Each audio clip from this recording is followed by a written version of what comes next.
নমস্কার বন্ধুরা, home safe Lipika রান্নাঘরের আরও একটি নতুন পর্বে আপনাদেরকে স্বাগত জানাই। আশা করি সবাই ভালো আছেন, সুস্থ আছেন, সাবধানে আছেন। আজকে বানাবো ফুলকপি আলু দিয়ে ট্যাংরা মাছের ঝোল। প্রথমে আমি কড়াই বসিয়ে দিলাম গ্যাসে। কড়াইটা গরম হয়ে গেলে দিয়ে দিলাম সরিষার তেল। রান্নাটা হবে সরিষার তেলে। আর এখানে আমি ট্যাংরা মাছ নিয়েছি। ট্যাংরা মাছগুলো আগে থেকে কেটে ধুয়ে পরিষ্কার করে লবণ আর হলুদ মাখিয়ে কিছুক্ষণের জন্য রেস্টে রেখেছিলাম।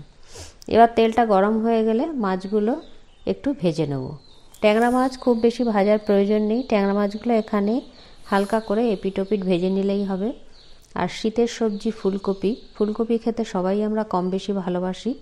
এই ফুলকপি আলু দিয়ে ট্যাংরা মাছের ঝোল এইভাবে একবার হলেও বাড়িতে বানানোর রিকোয়েস্ট রইল। আশা করি ভীষণই ভালো লাগবে। তাহলে দেখুন মাছগুলো আমি কিভাবে ভেজে নিয়েছি। এবার মাছগুলো তুলে নিলাম। ট্যাংরা মাছ খুব কড়া করে ভাজতে নেই, ট্যাংরা মাছ একটু হালকা করেই ভাজতে হয়, নাহলে মাছটা একটু শক্ত শক্ত মনে হয়। মাছগুলো ভাজা হয়ে গেল, উঠিয়ে নিলাম। এবার ওই তেলেই কিছুটা বড়ি আমি এখানে ভেজে নেব। শীতকালের সবজি দিয়ে আর এই বড়ি দিয়ে ঝোল বানালে ভীষণই ভালো লাগে, তাই আপনারা কিছুটা বড়ি ব্যবহার করবেন। বড়িগুলো লাল করে ভেজে নেব। বড়িগুলো দেখতেই পাচ্ছেন আমি কিভাবে ভাজছি। রান্নাটা কিন্তু একটা আর্ট। এই রান্নাটা ভালোভাবে কিভাবে করা যায় তার কিছু টিপস অ্যান্ড ট্রিক্স এর ভেতর থাকবে, তাই আপনারা এটা ভালোভাবে ফলো করুন।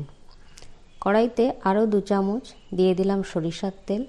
আর এখানে রান্নাটা সরিষার তেলে বানালেই স্বাদটা অনেক ভালো হবে। একটা মাঝারি সাইজের ফুলকপি আমি হাফ কেটে ধুয়ে পরিষ্কার করে নিয়ে এবার ভালো করে ভেজে নিচ্ছি।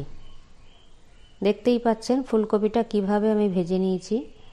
আর রান্নাটা পরিমাণ আর পরিমাপ এই দুই যদি সমান হয় তাহলে রান্নার স্বাদটা কিন্তু অনায়াসেই ভালো হয়। আর সেটাই আমাদের শেখার বিষয়। তাই দেখুন আমি কিভাবে রান্নাটা করছি। এবার আলুটা ভেজে নেব। এখানে আমি একটা বড় সাইজের আলু নিয়েছি।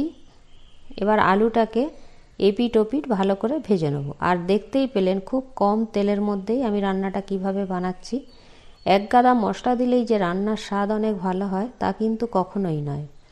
এইভাবে আপনারা বাড়িতে বানিয়ে দেখবেন, সবারই মন আপনারা জয় করে নিতে পারবেন।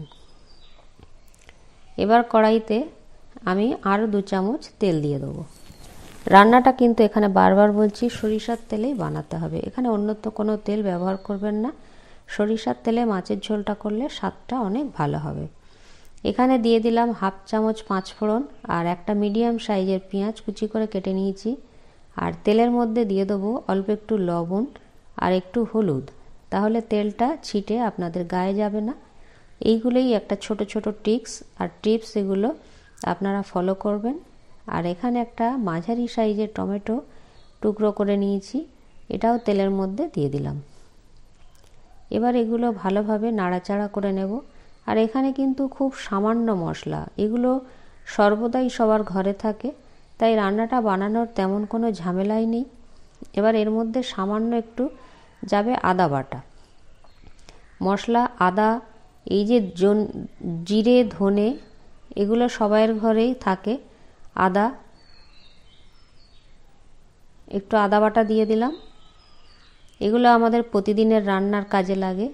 আর এখানে দিলাম হাফ চামচ জিরে বাটা, 1 চামচ লঙ্কার গুঁড়ো। আর এখানে আমি শিলে বাটা মশলা ব্যবহার করেছি। আপনারা চাইলে মিক্সিতেও বেটে নিতে পারেন, তবে শিলে বাটা মশলার রান্না সর্বদাই টেস্টি হয়, এটা আমরা জানি। এবার এটাকে ভালোভাবে কষিয়ে নিলাম আর সামান্য জল দিলাম। মশলার বাটিটা ধুয়ে সামান্য জল দিয়ে মশলাটাকে কষিয়ে নিয়ে এবার ভেজে রাখা আলু আর ফুলকপিগুলো দিয়ে দেবো। এক গাদা মশলা দিয়ে রান্না করলে রান্নার স্বাদ সব সময় ভালো হয় না। আর সেই রান্নাটা কিন্তু আমরা প্রতিদিন খেতে পারি না। বাড়িতে সব রকম মানুষ থাকে, তাই একটু ভাবনা চিন্তা করে আমাদেরকে চলতে হয়। এভাবে মশলাগুলো কষিয়ে নিয়ে ফুলকপি আলু ভালোভাবে কষিয়ে নিয়ে দেখতেই পাচ্ছেন সাইড দিয়ে তেল ছেড়ে দিয়েছে। এবার এর মধ্যে দিয়ে দেবো পরিমাণ মতো জল। পরিমাণ মতো জল দিয়ে দেবো, আর ঝোলটা ফুটে উঠলে এখানে আমি মাছটা দিয়ে দেবো। এই রকম নিত্য নতুন রেসিপি পাওয়ার জন্য আমার চ্যানেলটা সাবস্ক্রাইব করে আমার পাশে থাকবেন। পাশে থাকা বেল বাটনটা প্রেস করে দেবেন, যাতে আমি যখনও কোনো নতুন ভিডিও আপলোড করব তার নোটিফিকেশন সবার আগে আপনার কাছে পৌঁছে যাবে। ঝোলটা ফুটে গিয়েছে, এবার মাছটা দিয়ে দিলাম। এবার আরও কিছুক্ষণ ফুটিয়ে নেব, আর বড়িগুলোও মাছের সাথে দিয়ে দিলাম। এবার ঢাকা দিয়ে কিছুক্ষণের জন্য রেখে দেবো। তারপরেই এর মধ্যে লবণগুলো একটু চেক করে নেব। লবণটা একটু কম মনে হয়েছিল, তাই একটু লবণ ছিটিয়ে দিলাম। ট্যাংরা মাছ, ফুলকপি, আলু দিয়ে শীতকালীন সবজি ফুলকপি, আলু, বড়ি দিয়ে ট্যাংরা মাছের ঝোল আমার রেডি পরিবেশনের জন্য। এবার গরম গরম পরিবেশন করুন, সবারই ভীষণ ভালো লাগবে। আশা করি আপনাদের সবার ভালো লাগলো। আজ এই পর্যন্ত, নমস্কার। দেখা হবে নেক্সট কোনো ভিডিওতে।